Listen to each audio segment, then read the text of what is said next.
Avant d'aller plus loin, je tiens à faire deux remarques. La première, c'est que vous ne faites des phrases que composées de deux mots. Et ce n'est pas étonnant car c'est une règle en arabe. La phrase la plus simple en arabe se compose de deux mots. On ne peut pas faire en arabe deux phrases plus courtes que deux mots. La deuxième chose, c'est que vous voyez des dammas et des dammatain partout. Et cela est normal. Comme nous avons précisé dans l'introduction, on met arbitrairement damma ou dammatain. Damma lorsqu'il y a elif lam, dammatain lorsqu'il n'y a pas d'elif lam. Maintenant, la règle qu'on va annoncer, c'est que le mubtada, lorsqu'il est au départ, au début de la phrase, à sa place, il doit être déterminé. La question qu'on va se poser, c'est que veut dire en arabe être déterminé? Et cela fera l'objet de nos prochains audios.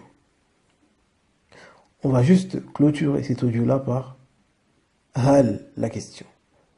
Lorsque vous voulez poser une question sur votre phrase simple que vous savez composer maintenant, Muhammadun Rasulun, Abbasun Alimun, vous mettez juste devant hal. Hal Muhammadun Rasulun, hal Abbasun Alimun.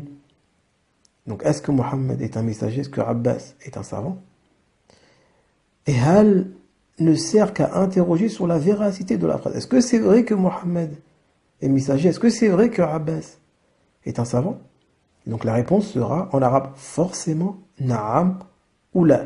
Na'am Muhammadun Rasulun. La Abbasun Alimun. Donc on répond automatiquement par cette question par Na'am ou bien par la.